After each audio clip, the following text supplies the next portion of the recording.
I'm going to show you how to send high-quality images on Gmail on a PC. Open your browser and go to drive.google.com. If Drive asks you to sign in, use the same Google account you use for Gmail because the photos need to live in that account before Gmail can hand them over at full resolution. Check the profile picture in the top right so you know you're on the right account before you upload anything. Once Drive loads, you're looking at My Drive. Click the New button on the left side. It's the big plus sign with the Google colors. Choose File Upload from the menu. I always use File Upload for a handful of images, not Folder Upload. It keeps the files loose in My Drive so they're easier to grab from the Gmail picker. The file picker opens. Find the images on your computer. I'm using 2 large product shots from the desktop. Hold Ctrl while you click both so they select at the same time, then click Open. A small upload panel appears in the bottom right corner. Each file gets a circular progress bar. Wait for those bars to finish and clear. A check mark appears next to each name when it's fully in Drive.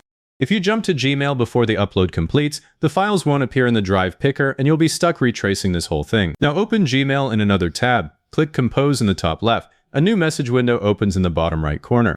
If it opens too small to show the bottom toolbar, click the full screen icon in the top right of that window.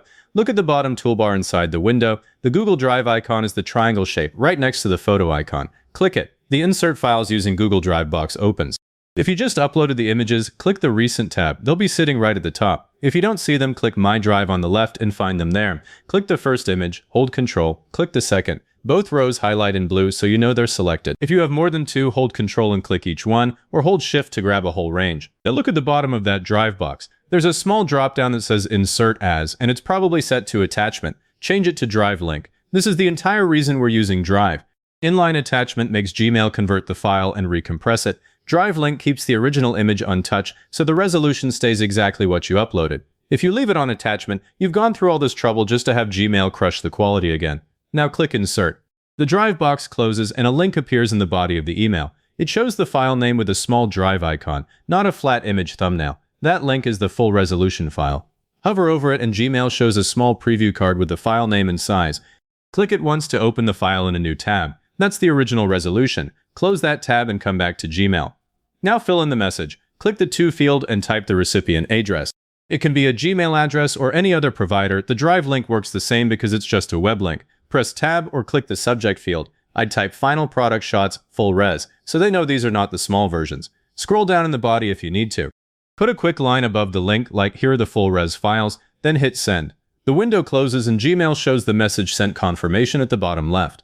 Now, before you close the tab, go back to Drive. There's one thing that will bite you later if you skip it. Right-click one of the uploaded images and choose Share. In the Share box, find General Access. Click the current setting, which is probably restricted, and change it to anyone with the link. Then set the drop-down next to it to Viewer and click Done. Make sure the role is Viewer. Editor lets them change the file, and that's more access than a photo needs. Now the link works without asking for permission. That's the most common follow-up error, and it's easy to fix now. While you're in Drive, there's a faster route for next time. Right-click the file, choose Share, copy the link from the top of that same Share box, and paste it straight into any email or chat. Same original quality, fewer steps. If this got your high-res images through without compression, hit like, subscribe, and leave a comment saying this was helpful. Comments are what push this to other people looking for the same thing.